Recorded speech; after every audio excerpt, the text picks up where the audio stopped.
You're listening to the Iterators of the Imperium. Hi, I'm Miss, and I'm here today with my co-host Ryan, and you're listening to Season 2 of the Iterators of the Imperium podcast, the podcast in which Ryan is the expert on Warhammer 40K, and I'm the noob trying to learn about the Warhammer universe. But before we get into it, we do have a Patreon you guys can check out if you want to support the podcast. We also have a Discord where you can get in touch with us and have fun with our Warhammer community. But yeah, let's get into it. So, Ryan, what is today's topic? Well, as we've had a little chat about in the run-up to this episode, we've decided to do something a little bit different today, and we're going to kind of just have a loose chat about some kind of general topics rather than focusing on one faction. You know, break up the season a little bit with something kind of chilled out in the middle. What do you think? I think it's a good idea. I actually kind of like it. Because I have a lot of questions. So Yeah, it seems like a good chance theories. to get some of those answered for you. Yeah, just some loose topics that not revolving around one faction. Yeah. So yeah. So, All right. Do you want me to explain, or do you want to explain it? you can start off. You can go for it. All right. So Ryan and I have come up with different topics that we want to talk about in this. That we have been thinking about. I don't know what he has, but I briefly told him about what I have, and I don't know if I should just start with mine. I mean, some of mine are probably quicker ones. I think yours is going to be like the main bulk of the episode, so Yeah. it might be worthwhile maybe dropping one of mine first and then Yeah. going into yours. Yeah, in terms of the timeline of this episode, Yeah, I start definitely off with think you're something right. a bit kind of sillier, and then get into your ones which are a bit more of the meat of the episode. You know, mine can be Yeah, the appetizer, the appetizer. All right. Good way to phrase it. Yeah. Let's get into it, Ryan. What you got for me? Well, so I realised something that we've never actually really mentioned in any of our episodes, because we've looked at a lot of the kind of Space Marine stuff, but we've never Yes. mentioned dreadnoughts. Dreadnoughts. Yeah. I think I've heard about it before. We've talked about it briefly, but it's very brief. Yeah, So, they're quite prevalent, but it's a cool concept, and I feel like it's something that I should mention to you. And I just wanted to Right. get your thoughts on it and stuff. go on. So, a dreadnought is a type of like war mech, basically. It's like a bulky ass robot, right? Mhm. But it's piloted by a space marine who has been almost killed, right? So if a space marine's like, say they're hit by some kind of massive ordnance or something like that, or I don't know, half torn apart by another space marine or something, if Yeah. they get them in time, they put them into like a sarcophagus kind of thing that's got life support and it keeps them alive.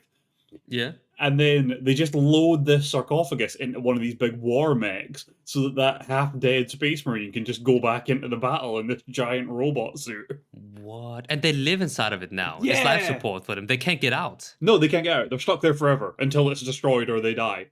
Oh God. Yeah. I mean, that's both awesome and incredibly, I don't know. I feel creeped out. Like I wouldn't like to be locked inside of a mech suit all the time. Yeah. If you know what I mean. Like unsettling. That's the word I'm looking for.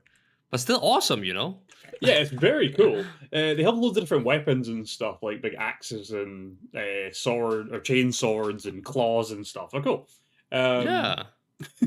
But it's interesting because one of the things life support sarcophagus thing can do is it can put them into like a state of like kind of a coma, basically, Yeah. and it gets harder and harder to wake them up from it.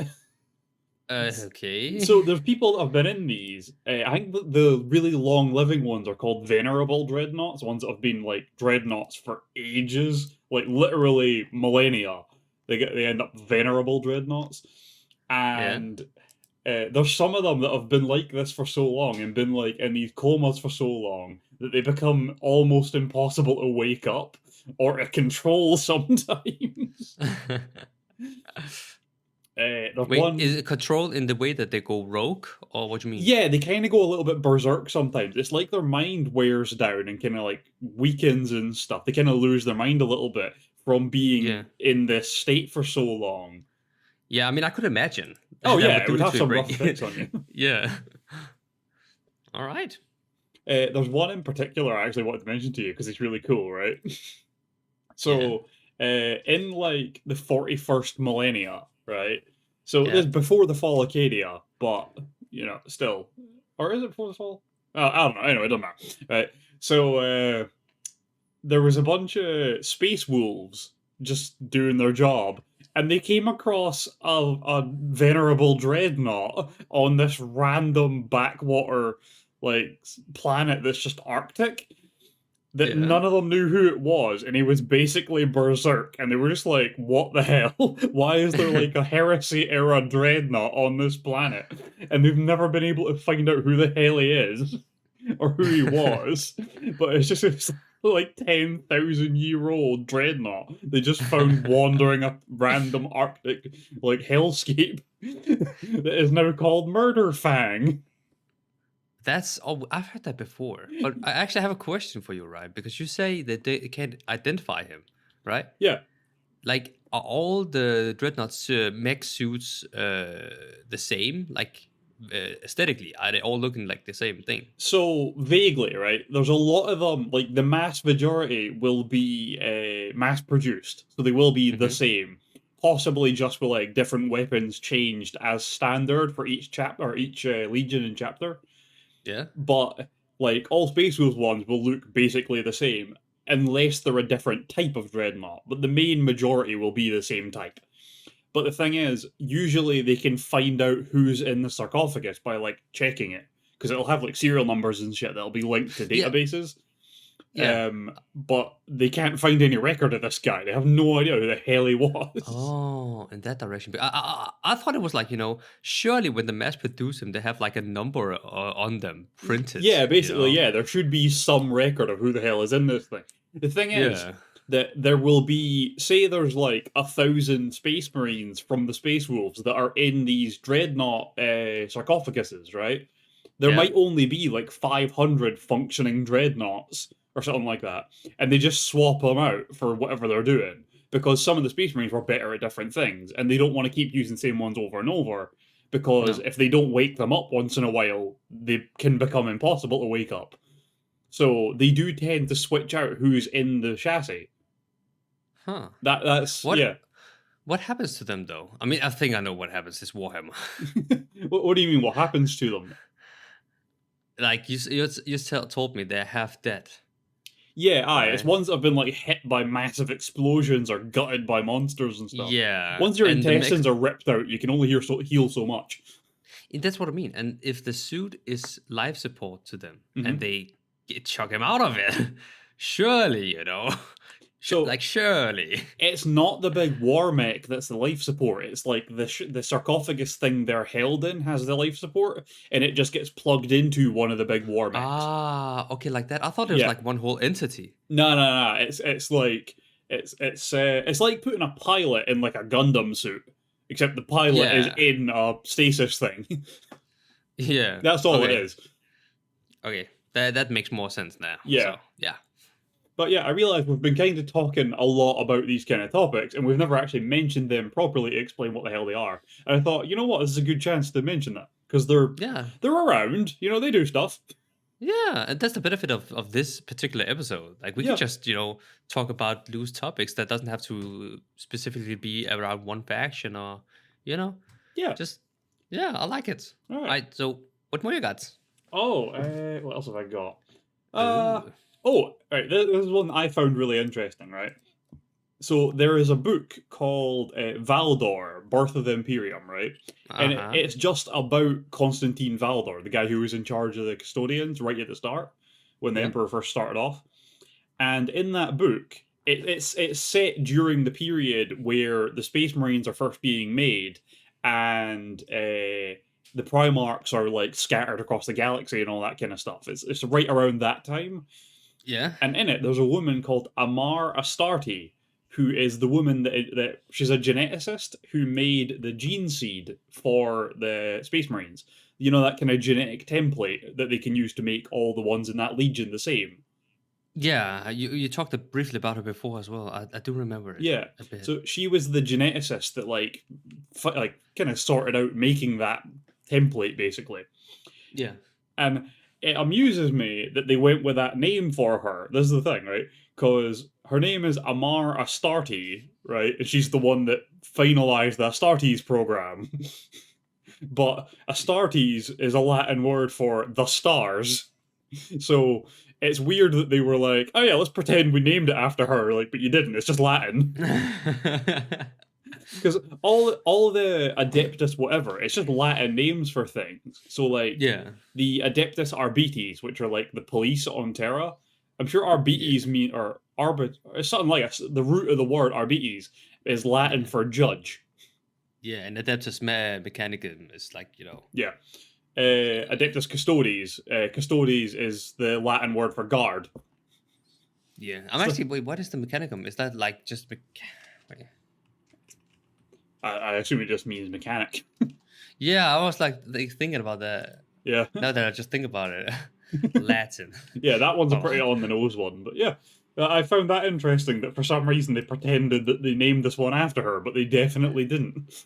But none Yeah, of the is it rest of them pretend that. It's an unintentional screw you. Yeah, kinda, yeah. It's just there to like bewilder the reader. Oh, right. I've got a few extra ones, but I feel like we should get into your one. The main meat of the episode now. We can I mean, taper off at the end of my nonsense. yeah, so we had to come up with like different topics. Like we just did 5. I haven't come up with 5, and That's I've fine. gone like a different direction. So I wanted to dive into the fan base because obviously I'm still a noob in Warhammer. I know stuff about this now, Mhm. and I find stuff interesting as well in this whole universe. So I would like to go the fan route and see some of the fan myths All that's right. been around Warhammer. I'm sorry, Warhammer. Warhammer. So I scoured a bit on the internet to see if people like had some relatable thoughts that I had, something I could relate to. And one of them is actually something I've been thinking a lot about since I got the introduction back in episode 1, I think. hmm And the whole thing with the warp and chaos. And my specific thing right now is in terms of chaos. hmm And this myth is about, that any faction besides chaos can win. Like, if they can do that. Because chaos is, the darkest side of nature. It's like personified darkness, right? Yeah. And it's tied to the universe. So, isn't it that's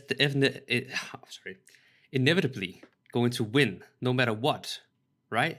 Yeah. Because like in terms of Warhammer and what I know right now, it's like it would be like a person demanding a tsunami to stop just by praying that it stops, right? Like there's no hope, right? It's just tales of survival. Yeah. Okay. Yeah, I get what you mean. Like, is there any way for chaos not to win? Really? Exactly, and I mean this was actually what this guy I can't remember his name. I'm sorry for that, but he had the same thoughts. I think it's a very very good topic to dive a bit into. Yeah. Okay. Yeah. So right off the top of my head, I can think of like 3 ways that chaos can actually be defeated once and for all. Yeah. But the thing is, in 2 of them, humanity doesn't survive. There's only one that I can think of that humanity wins, if you get what I mean. So the first thing is, remember the Blackstone pylons the Necrons set up to blanket the galaxy that were holding back the Iterators? Yes. Well, since the Necrons are back in force now, if they were, say, to win, basically, like, come back to prominence and start taking out some of the other cultures and stuff, which they could reasonably do if they all woke up at the same time, which they haven't yet, luckily for everyone else. Yep. But say they all got back to power and just went, all right, let's just restart building those pylons. Eventually, they would blanket the entire galaxy with them and just like separate the warp from reality altogether, and the Chaos Gods would have no power. Yeah. So Yeah. there's that, but humanity definitely loses in that sense. Everyone but the Necron really loses in that sense. Yeah, definitely, 100%. The other one I can think of is Tyranids. Tyranids could just eat everything that's alive and then move on to the next galaxy, eat everything there. Like, at some point, they'll eat enough stuff that the Chaos Gods aren't getting any power anymore, and they'll just wither away. Because Chaos are not taking out the Tyranids. That's just not happening. There's no danger that's going to happen. Yeah, I'm sorry. I'm just going to say, with these 2 examples you have said, right? Yeah. This guy hit the nail right on the coffin. It's like there's no hope. It's just tales of survival. you know, Yeah, until you inevitably just dies, right? yeah. So the third option that I have is one where humanity actually does win.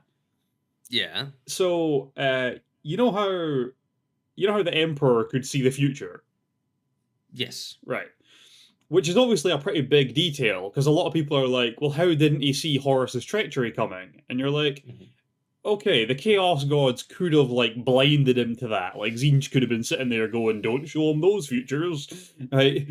Which is possible, but unlikely, because what we know about the Emperor is that basically he can do whatever the fuck he wants, whenever the fuck he wants. So the chances of that being the case are pretty low.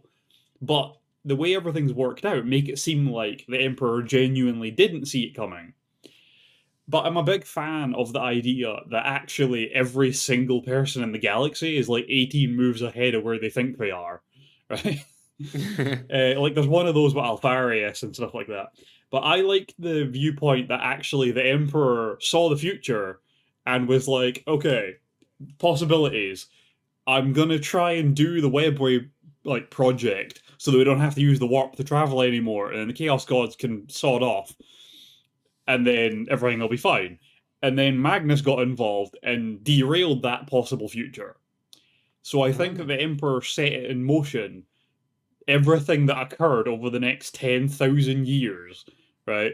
I think the Emperor knew what was going to happen. I think he knew he was going to be like beaten by Horus, Yeah. essentially, and stuck on the Golden Throne for millennia. Yeah. But over that time would be worshipped as a god by trillions of people, enough to actually give him the powers of a god. Because that's how the Chaos Yeah. Gods got where they were. It was just worship and things that were accidentally acts of worship. Yeah. And then So, he can live forever because the orcs believe he's alive. exactly, yeah. But I'm sorry. Yeah. yeah, so my thinking is actually maybe the Emperor was like, alright, I fucking hate religion, but my only other option if Magnus does fuck up my shit is spend 10,000 years as a corpse on a throne, and then once the galaxy gets torn in half, come back as an actual god and just stomp the Chaos Gods into the dirt. So that's where I'm sitting. I'm like, maybe the Emperor's just gonna wake up one day and be like, alright, Nurgle, let's do this. I mean, that sounds a lot like Doctor Strange in. I'm gonna make a reference here. Mhm. Doctor Strange in Endgame, Marvel Endgame, right? Yeah. With like you're gonna sacrifice yourself, but it's for the greater good in the Well, future. yeah, that's kind of the way I see it. I think maybe is like some trauma now for a victory later kind of thing. Yeah. Like 10,000 years of heartache, or sorry, hardship, isn't much. And if what comes after that is everlasting peace, you know? Yes. And the Yeah. Emperor really was a long game kind of guy. I mean, yeah. It's a cheap price to pay for eternal peace. Yeah, the Emperor didn't think of things in like the next couple of days, the next couple of weeks, the next couple of years. He didn't think about it like that. It was like, all right, Next couple 4,000 of years from now, yeah. I'm gonna need an army of super soldiers to kick alien ass. I'll start working on it now. I do respect it, Oh, you gotta expect the grind, man. Oh, that would be a cool scenario too. The issue is that you've got to think about it in a writing standpoint, because they are novels at the end of the day, but also it's a game. So Yeah. there's a lot of that involved in it where you're like, well, how do they do that and make it a good ending? You know? Yeah, I see what you mean. I Yeah. see what you mean. Yep. Yeah, they'd be hard pressed to have the Emperor just like stand up one day and just delete all the evil from the galaxy and have anyone that read it not go, well, that was awful. Like, it'd be kind of cool for the first 10 minutes, then you go, oh, it's over, oh well. Yeah, it's like, where do we go from here then? Yeah, aye. So, It's done. like, just to inform you, currently the Emperor is back in play within the warp. There's a whole story behind that we will get to, but he is technically back in play, as is Sanguinius, and we don't know about others yet, I don't think, but there probably is more. I'm expecting Conrad Kurz to be back in action as well, Although, to be fair, I'm not sure he was ever out of action, really. But there's a lot of stuff like that I'm like, I can see a direction they're going with it, but I think that they're also planning about 40 moves ahead. So I'm expecting like a resurgence from the Necrons as a big storyline point coming up in Yeah. future, because they are a serious threat. And I'm expecting the Tyranids to get worse and then get dealt with a bit, because at the moment they're doing a lot of harm and they're coming in mass. But like, they need to get someone to a breaking point and then kind of get stomped down a little bit and things like that. There's a whole load of things that need to happen from where we're at now for the story to continue properly, and Yeah. it'll be interesting to see how they do it. But I don't know. It's difficult to see where they're going to go with things a lot of the time, purely because it is a game that they're matching a story to. They've got to keep it Yeah. profitable on both sides, you know. I mean, we have a lot to look forward to in that regard, like how they're gonna. Yes, there's so much I haven't even told you about yet. It's like modern stuff. Wait, I actually kind of want to know. Do you think the writers are taking inspiration from the fandom? I honestly don't know. Because, like, I know, for example, it's shows like One Piece, right? Mhm. Like Ichiro Oda, who is the creator, he included two characters in the series, like not just one-offs, but like literal characters based off fan-made characters. Mhm. Which I do love when people, the authors, they do that. Yeah, that They is take very some of cool. the they take it into consideration as like, you know what, that could actually work. I'm gonna work this in, just not just to please the fans, right? It's not just to please the fans, but like actually what the fans want and try and implement it in a good way, just not in terms of the story and stuff like that. Yeah, Ah, I if mean, done properly, it is a really good thing to do. but do you think they could do that, or do you think they would do that, or do you think they have done that, or have so many questions, right? I know. Uh, my thing is that if they take into account what the audience wants, right? Unfortunately, we're at a point in time where a lot of what the audience wants is more Primarchs to come back. Of course. It's because everyone Like, has the one they like, and they're always like, I want to see more of this one because they're my favorite. yeah, But you're like, it's hard to do that because if you bring one of them back, what you end up with is the story accelerates rapidly all of a sudden. And if, say, like, because there's a bunch of writers for this that all have their own stuff they're handling. If every yeah, one of them starts bringing back Primarchs, what the hell do the rest of them do? Because like they all massively affect the galaxy if they turn up. It's only really the yeah, chaos ones you can kind of throw around a little bit without doing too much harm to a storyline, because they've kind of been around the whole time just causing trouble. Yeah, so I don't really know where they're going to go with it next, but as far as long game goes, I think humanity kind of has to win or no one has to win. You know what I mean? It's either like everything ends or humanity wins. But I think it's probably going to be like another 300 years before we actually before we actually see that. So you mean in real life, right? yes, honestly, there'll Yes. probably be real life demons and Primarch running around in our galaxy before we actually see an ending of 40K. Because We there's start just to so see much to it. yeah, we start to see the fictional stuff in Warhammer come to life in real life. They predicted the future, Ryan. This is just the scripts. Oh Whoever god. started Games Workshop is actually just the Emperor, just pissing away his powers of foresight. He's like, I've got about another 2,000 years before I actually have to do anything. I'll fuck around. I'll become an author. It's like, have you ever watched Supernatural? No, no, no. Oh, so in Supernatural, they actually in like season 5 or 6, they go to find this guy who's meant to be he's like he's been writing books, and it's just the story of the characters, and they're just like, what in the fuck? And it turns out that he's actually, or no, they believe that he's like a messenger from God, a scribe of God, and then, or a prophet, sorry. And then later on, it turns out he was just God the whole time, fucking with them. Oh god. Well then. Yeah, he just wrote himself into the book, but they just put him in the show as well. Storytelling at its finest. That's it. So I could see the guy who made Games Workshop being the Emperor and just may as well just fuck around. Nothing to do yet. Need this Elon Musk guy to fuck off first. He's ruining my plans. he'll be the first one that gets called a techno barbarian and beaten into the ground. Oh man! All right, do you have some more points you want to put out? Yeah, I've Or got a some more couple more. topics. So, All right, go on. one thing that's like a pretty common point of discussion among the Warhammer community, less so nowadays, but it was pretty prevalent in the past. It is not something we've ever discussed. But, there are no female Space Marines. They're all guys. Yeah, Yeah, I assumed. Yeah. yeah. But that was like a big talking point in the community for a long time. It pops up once in a while now.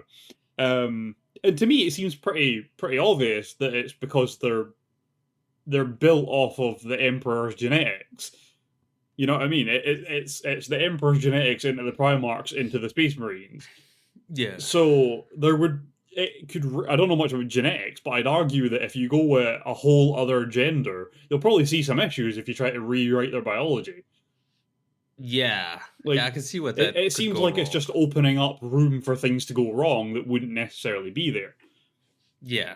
But I understand people getting or people finding it weird or being bothered by it because it would be cool to have women Space Marines being badasses and punching the heads off Tyranids and shit. That would be cool. So what's the problem? But I mean, yeah, I'm sorry. Go on. Go on. No, go for it. I'm just thinking about because it sounds like a whole debate with the whole woke thing. Women need to be represented and this and that. But in terms of an outsider's perspective for Warhammer, I feel like there's a lot of badass characters in there. And in fact, my favorite character is actually a female in Warhammer with Saint Celestine. Yeah, see, that's my thinking with it, is that while it would be very cool to have Space Marines that were women, just because it's equally as badass as the guys that are, but there'd probably be a lot of them that I would find a lot cooler, to be honest with you. But I like that they have some groups that are purely female as well, because they're also very badass just in their own right. You know what I mean? They stand out. Exactly. The Sisters of Silence and the Sisters of Battle are two groups that are only female, and they're both unbelievably badass at the exact same time. So I feel like while it's fair to say that having female Space Marines would be really cool, at the same time, there is female representation, and they're honestly usually more badass than half the Space Marines are, and they're just normal people. And you're like, that's somehow even more badass.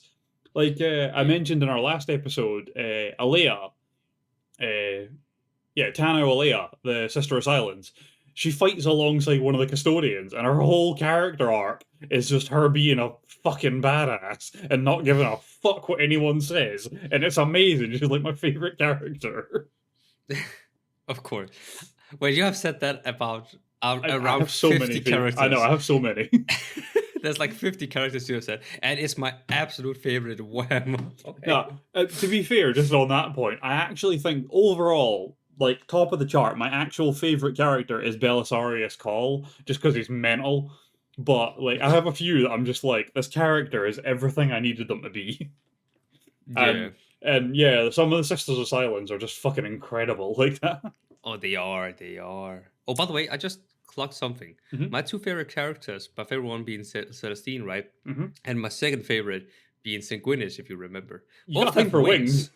Yeah, I was about to say both have wings. Yeah. Wait till you find out about the Chief Psyker in the Blood Angels now. You're going to love that. Mephiston. He is fucking cool. Oh. He's part of the new age kind of storylines that I want to tell you about. Yeah. But he's died 3 times, and every time he comes back as a new guy in the same body.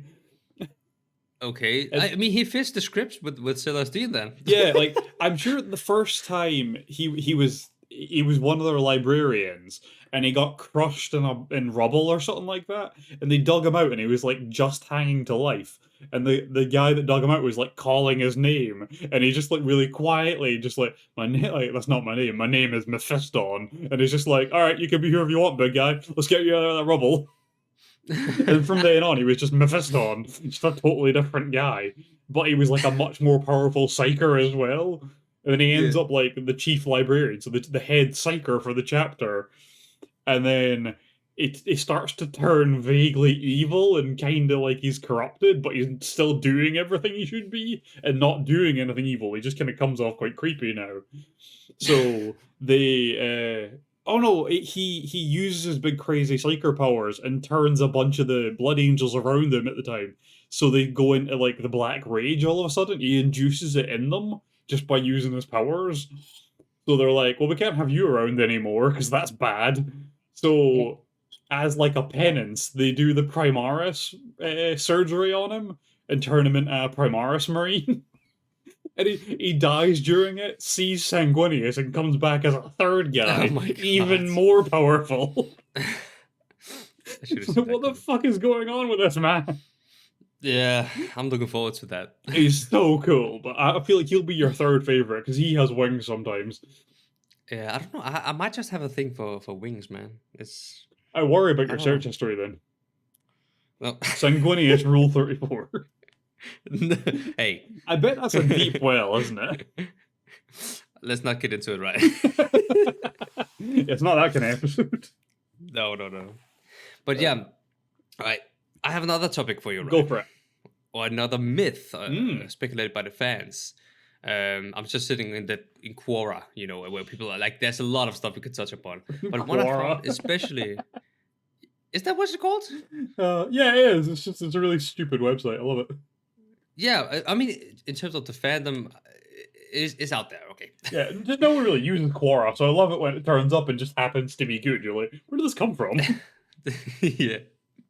All right, but this myth speculates in terms of the Tau. So in Warhammer 40K, what is the reason the Tau is so advanced? And is it because they found a relatively intact STC? And I remember we touched upon the STCs before, and I found it very, very cool. I think I referenced it to, what was that game? Subnautica, the Fabricator. So, exactly something like that. I Yeah. feel like it's such cool tech.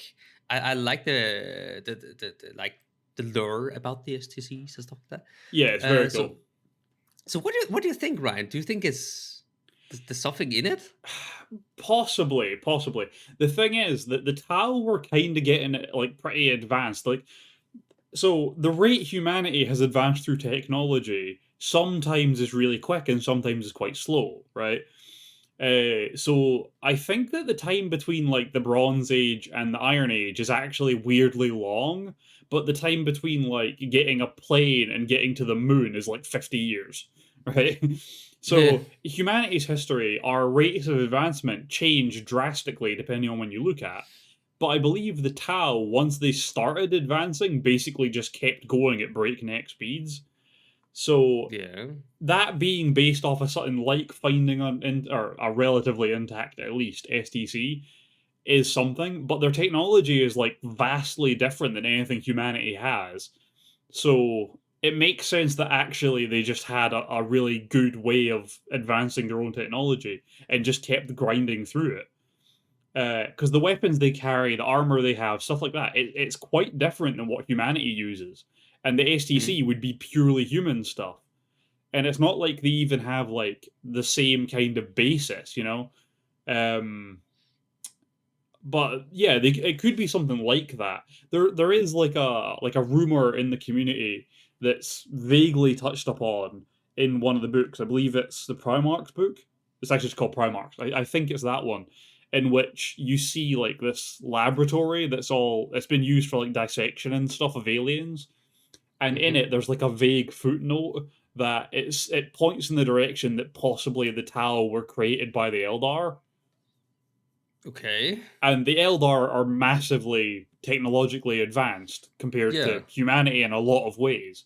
And Tau technology, I would say, is a lot closer to Eldar technology. So it's possible that actually the Eldar did create the Tau in the same way that they were made by the old ones. That they like just kind of went, you know what, let's seed some life. But in that, like, so when the Eldar were made, they were seeded with like, I suppose, a natural affinity for the warp, so that the old ones could teach the Eldar, how to use the warp properly and help them in the war. But it could be that the Eldar made the Tau and seeded them with like a natural affinity for their technology and stuff like that. Because a lot of Yeah. it is along similar lines, you know? Like, Gauss weapons make up a large part of Tau weaponry, and a Gauss weapon is essentially a laser that tears things apart on a molecular level.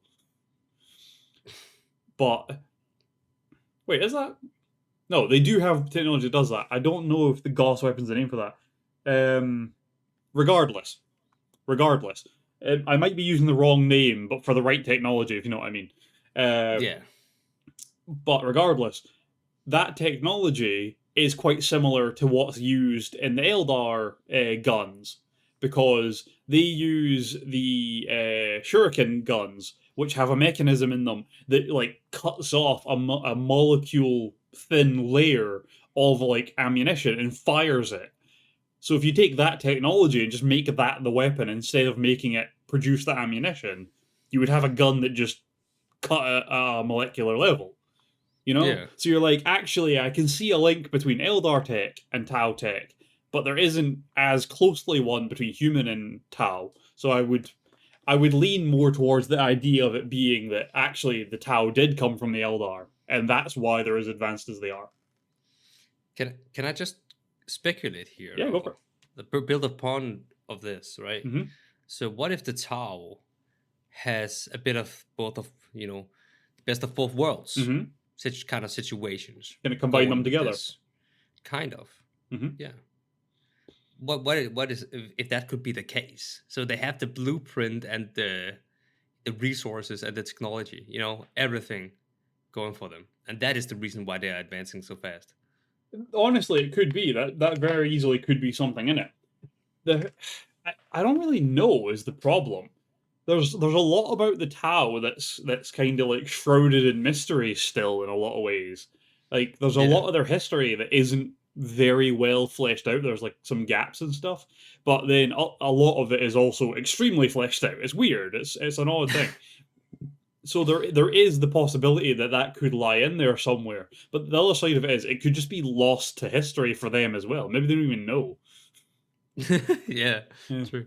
But When we talk about this, right? I'm sorry to interrupt. When we talk about this, I really wish we had like a writer in for Warhammer that could listen and like see the facial expression when we say stuff like that, get like responses to it, to what we're actually saying. That would be cool. that would be cool. Get like a reaction from someone on the team. Yeah, so like seeing somebody, oh, they shouldn't touch upon that. That's too close to the what Shit, we're gonna put do that out, next or- week. Fuck. Yeah, something like that. Spoiler alerts, or like, oh, that might be a good idea, or "Oh, you're off your head, mate. You know Yeah. that could be fun. It could be really cool.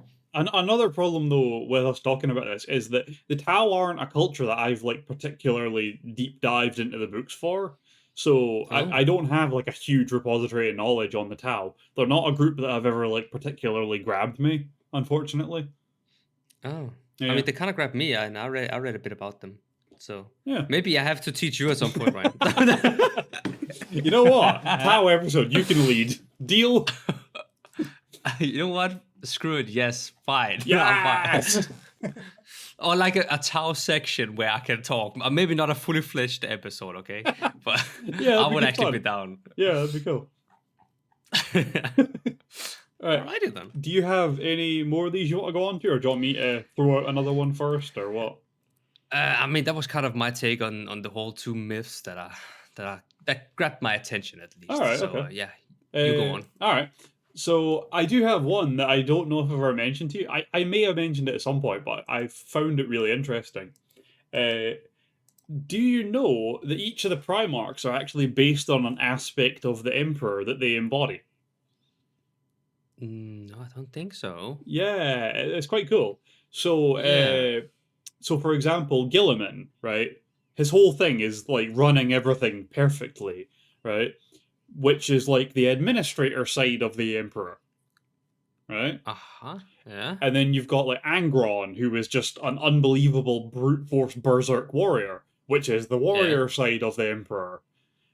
You got Fulgrim, Yeah. who is obsessed with like the beauty of things and like crafting things that were very perfect. Perfection was his whole thing, which is like the artificer side of the Emperor.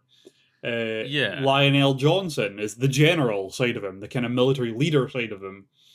Yeah. Kurz has his ability to see the future better than any other Primarchs. He's the seer. Mortarion has the Emperor's kind of immunity to poisons and things like that, because the Death Guard were all about poison and everything, and Mortarion is more resistant to that stuff than any of the other Primarchs are. Dorn is like a kind of strategic genius, so he's got like the kind of strategy side of it. Sanguinius is like the ruler version of him, the one that is like in charge and leads people. And charisma. That's it, basically, yeah. Magnus has his psyker powers. Ferrus Manus is the conqueror side of him.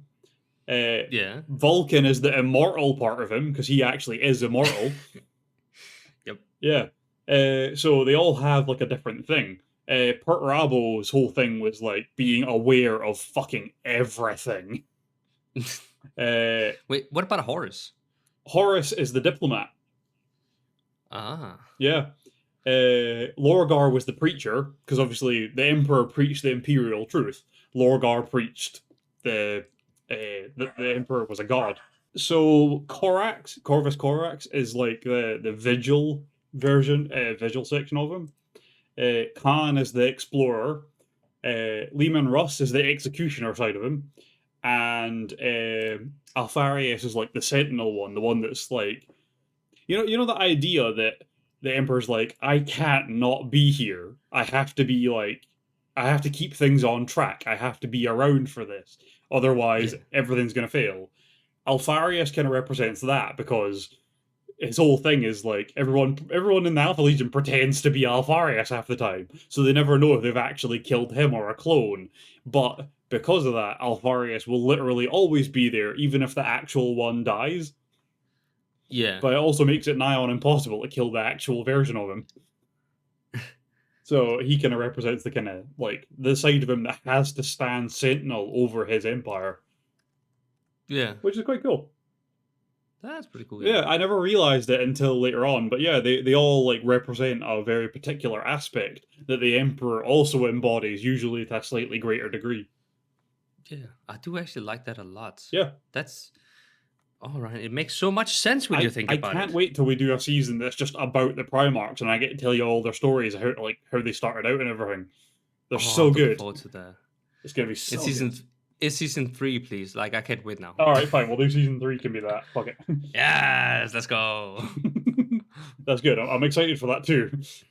Yeah. Episode 1, Sanguinius. No, it's gonna be Magnus. Go. I said Sanguinius. Damn it. I'll be down for some Magnus. Oh yeah, we love Magnus. Yeah. Honestly, by the end of the season, you'll love all of them. I mean, yeah, but Magnus is your favorite, isn't it? Like you made a TikTok about him. Possibly, yeah. Yeah. Yeah, you made a TikTok of him and how he was wronged by the Emperor. I don't even remember what was in that. I remember I made it. I don't even remember what it was, though. You're just like, just to sum it up, it's just like, have anybody noticed how they did Magnus dirty? You know, that kind of thing. But to be fair, though, he deserves it. He was too late to travel normally. You know, so. He was just too lazy to do it. So yeah. Oh, right. I have one more, but before we do it, do you have any like questions or anything you want to cover? No, not really. I do want to point out that I really liked the aspect here with the Emperor and like the different sides to him that goes into, you know. Yeah. That's I haven't thought about that, but it makes so much sense when I think about it. You know what I'm gonna add into the Primarch season? No, what? Rather than just covering the 18 that we know about, I'll also add in a 19th Primarch for you. Yeah. Ushatan, Primarch of the 4th Legion of the Thunder Warriors. He's a cool guy. I'm looking forward to it. And in season 3, by the way, to the guys out there, we will probably have some visuals. So yeah, if you listen to Spotify, if you listen on Spotify, unlucky. Though I also listen. Spotify has video podcasts now, man. Wait, they do? Yeah, they do. Well, this is your lucky day, listeners. It's visuals for all. Let's go. Let's go. God, it's gonna be so good. All right. So the last kind of topic of discussion I wanted to mention is Yeah. Ahriman. Now, I don't know if I've mentioned Ahriman to you before. Have I? The name doesn't ring a bell at Right. all. No. Ahriman is one of like the coolest characters in 40k. Oh, for God's sakes. No, honestly, you're gonna love this guy, right? So, see the Thousand Sons, Magnus's dudes. Yes. Ahriman was like the second in command of that legion, right? So the second most powerful psyker in that legion, other than Magnus.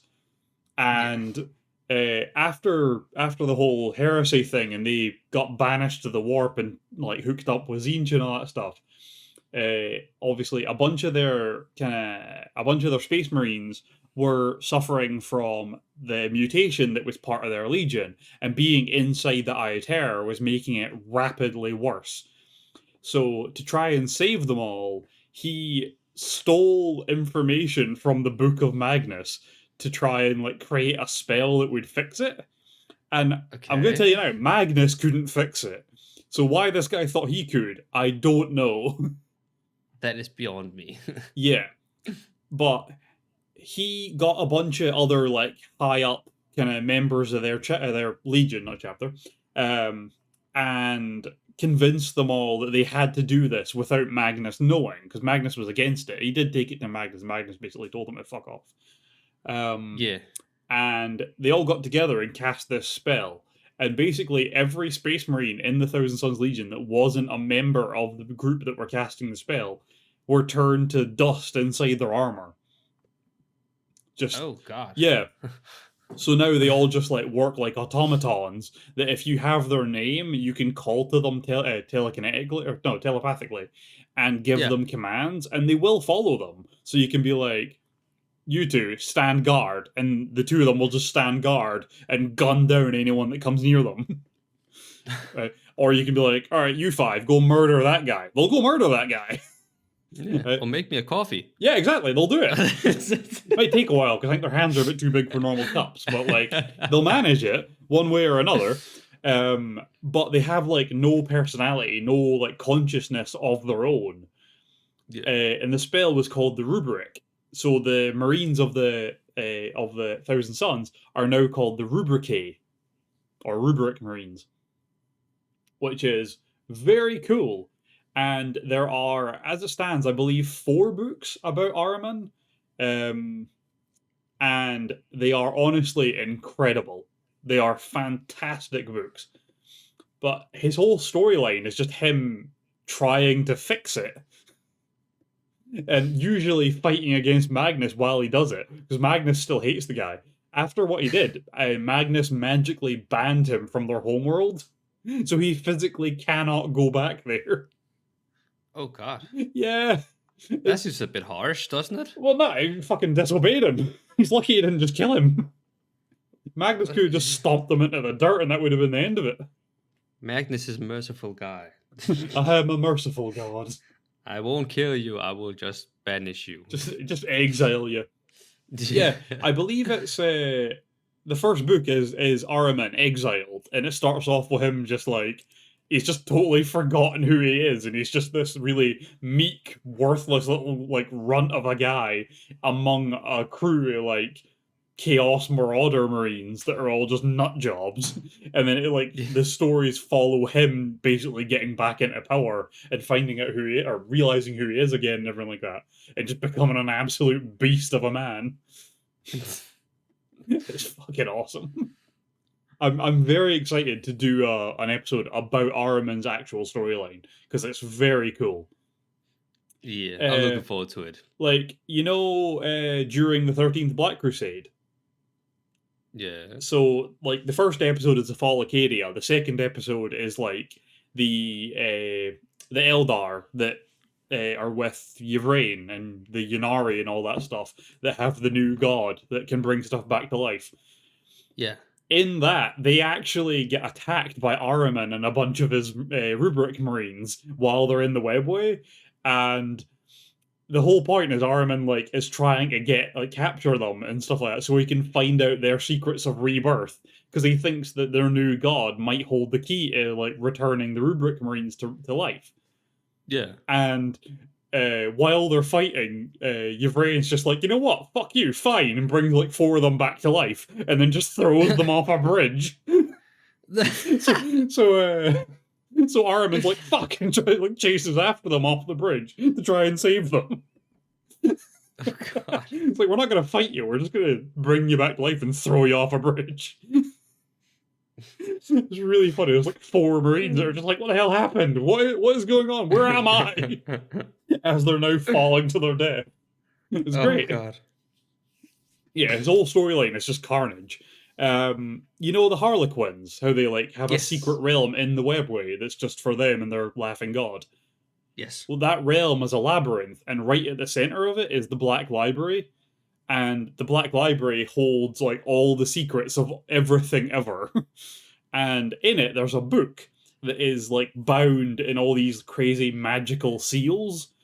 And apparently, the last seal on it, or one of the last seals on it, because they're all like something has to happen, and then the seal breaks. Right? There's like prophecy seals, basically. And one of them, or I believe it's the last one, is Araman making his way into the Black Library, breaks the last seal, and he just takes the book. Or he reads the book, I can't remember which it is.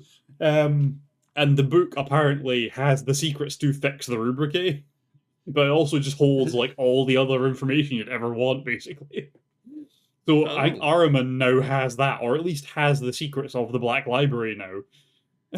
Oh, So- that's overpowered. Yeah, so that can only be bad. No, it can only make for a good story. Well, that's it, yeah. The thing is that Araman's entire goal is not like take down the Imperium or kill Magnus or kill Gilliman or any of the other ones like that. It's literally, I made a mistake and I want to fix it, and then I'm just gonna go retire somewhere. Gonna find a random cabin in like a nice grassland on a backwater Imperium planet, kill the old man that lives there, and steal his rocking chair. And that'll be me for all of eternity. It's like, but first I need to fix my fuck up. What a noble man. Yeah, but he's also just like a total nut job as he does it. It's Yeah, great. he's a lunatic. He's a Yeah, there's lunatic. no fucking around with this guy. No, there's no in between. It's either crazy mode or not. Yeah, that's it. It's either absolutely insane or nothing. Yeah. He'll be sitting on that rocking chair, still insane, but like he's done his job first. Yeah, at least it doesn't do any harm then at Well, that point. Exactly, yeah, he's just gonna be chilling. He kills. He's going to be killing whoever is there before him, you know. But If you fuck That's with his less sheep, crazy. dear God. I assume he's gonna raise sheep. I don't know. He's gotta do something to keep himself busy, and sheep are really bad for headbutting stuff, so like if anyone's gonna raise them, a space marine may as well, you know? no, I think he goes on the route of olives. Stop making really nice olive oil. Yeah. I don't know why I said It that. but- becomes like the imperial, what's his name? Jeff Bezos. Starts off selling olive oil, by the end of it he sells fucking everything. Oh, damn. But he's another one that the storyline of this character I cannot wait to tell you about. We just need to get to the right point. All right, so we've been talking about a lot of stuff. We would like to get your guys' opinion as well, especially personally me with the whole myths that I've contributed with in this episode. And you guys can do it on our Discord. Please check that out. But yeah, it's been me, Mess, and Ryan, and we will see you in the next one. Take care and peace. Bye.